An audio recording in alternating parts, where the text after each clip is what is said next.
The water's coming in.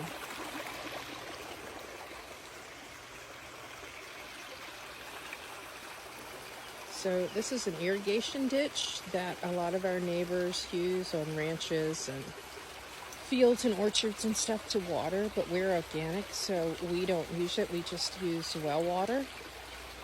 And so instead of a ditch, we've dug ours out to be a pond. And a lot of times, it's pretty dry. So when the water comes in, it's pretty exciting. And it also brings the frogs out of hiding. So looks like it's going to fill up tonight. It always makes me happy when the water comes. I'll try to come out later and see if the frogs are singing.